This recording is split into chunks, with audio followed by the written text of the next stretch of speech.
What's going on, team? Proof here. Well, up to the remaining fire cards that I haven't gotten to in set 2. Let's go ahead and hop into it. And the first card we have here is Magma Dragon, Ogress Vol, and 6 mana, Volcano Dragon. This gets plus 2000 power for each card in your hand, and it's a power breaker. So if you haven't remembered power breaker, it breaks 1 additional shield for every 6000 power that it has.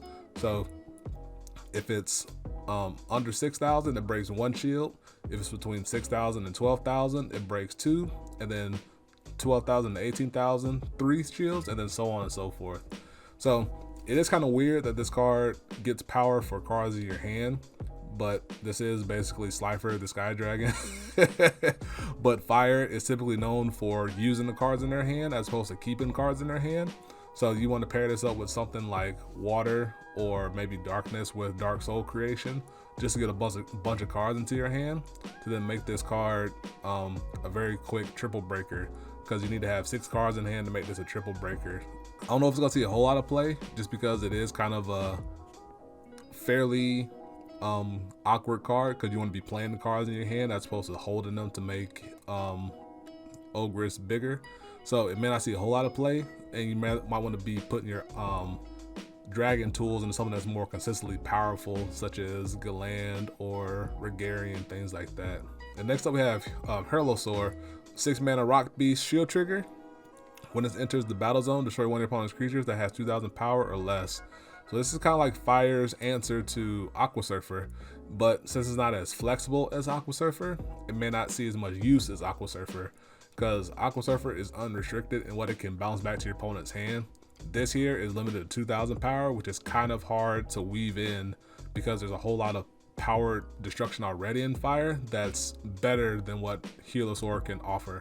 However, it is nice in an aggressive meta, because you can go 4 Aqua Surfer and then 4 Herlosaur here, just to have increased odds of getting a shield trigger creature onto the battle zone that can remove one of your opponent's creatures before they can do something.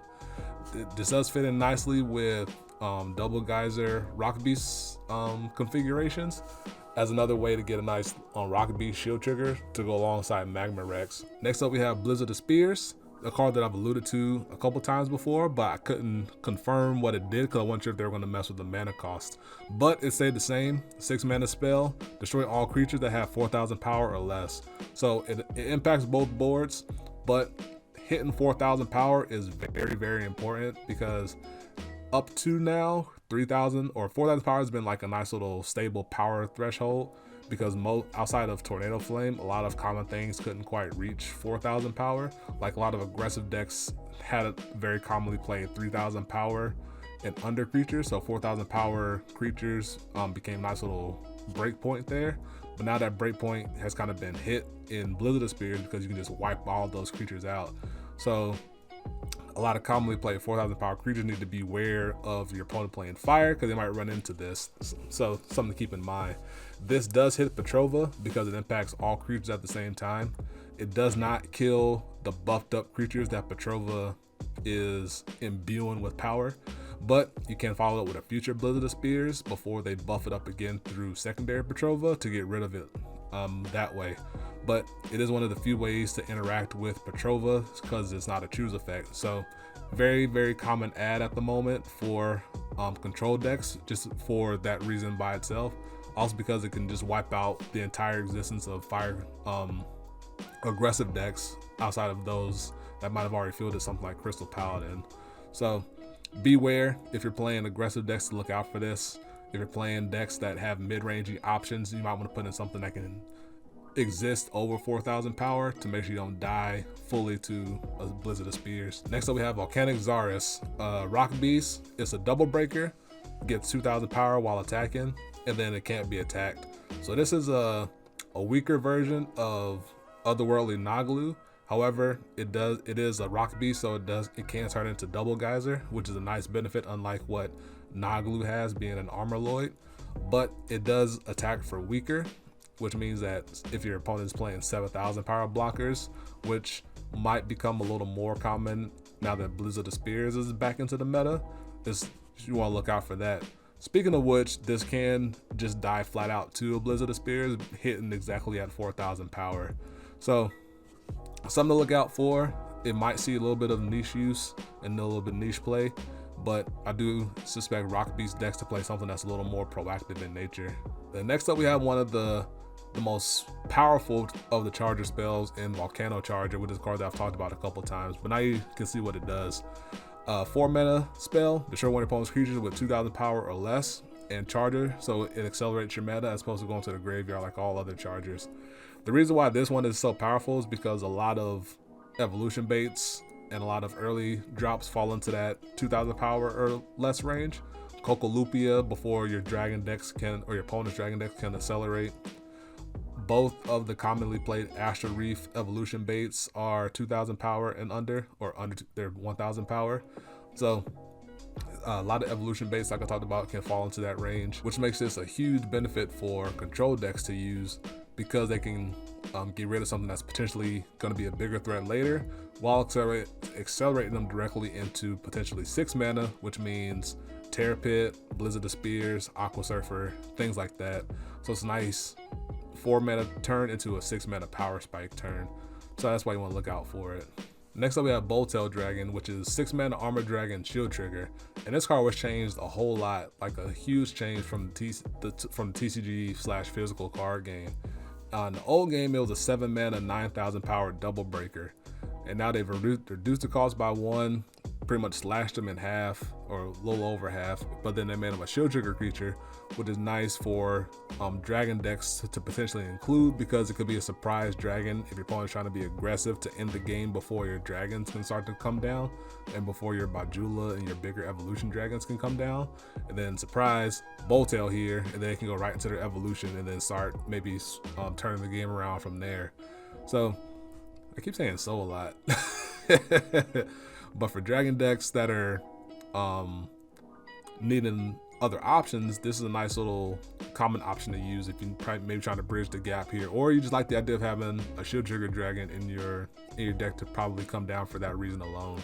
Next up we got Cutthroat Skyterror, 3 mana Armored Wyvern, speed attacker. It can attack players, and at the end of your turn, return this creature to your hand, or return it from the battle zone to your hand. So if you're familiar with Power Fighter Magnus, Power Fighter was a 3 mana 2,000 power plus, and it can attack your opponent's shields and come back to the hand. This card is the more defensive version of that because it's bigger, so it can trade into things up to 5,000 power, which is a lot of small aggressive deck or small aggressive creatures. It can also trade into 5,000 power beaters such as Bark Whip and Crystal Paladin, which usually might be hard for an early control deck to handle or mid-rangey deck to handle, which where Cutthroat kind of falls right into there, and it can be a proactive way to deal with it.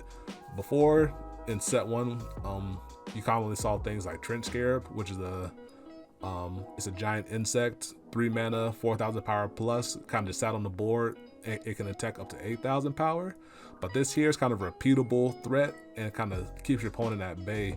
So the first one can get through, but they kind of are aware of it. And then in the future, after it's kind of done its job, you can put it into mana and probably take over the game from there with your higher value cards or higher control cards. And then we got Ani, Assault Hero, 3 mana, 3,000 power plus, gets power attacker plus 2,000 and attacks each turn if able. This is a bigger version of Mini Titan Get, which is exact same effect, except it's 1 mana cheaper and then a little bit smaller in attack and power attacker. But for 3,000 power, being a human, it's not going to find room in any fire deck or any aggressive deck really. And with Valborg being 3 mana, you'd rather play 2 mana human base to go right into 3 mana Valborg right after that, to where Ani doesn't really fall into that. It is a nice budget option for budget players if you need another human, but there are already cheap humans and free humans that cost 2 mana, to where you probably don't want to waste your time trying to make Ani work and rather just use those 2 mana options. Even though it can attack up to 5,000 power and trade into the 5,000 power beaters, I don't think it's worthwhile to take up a 3 mana slot for it. And last but not least, we have Energy Charger, 3 mana spell, 1 creature gets plus 2,000 power to the end of turn, and Charger. And this card is likely not going to see a whole lot of play because it's just not strong enough to warrant finding use for the 3 mana slot. Unlike Volcano Charger, which is very impactful the turn that you play it, and then it can turn you right into 6 mana. The decks where this might fall in line is probably more aggressive decks, to where there are better options out there for 3 mana, to where you don't want to waste a slot on Energy Charger. But that'll do it for all the fire cards that I've yet to talk about. Hope you've been enjoying these, and I'll see you in the last civilization. Peace. Be easy.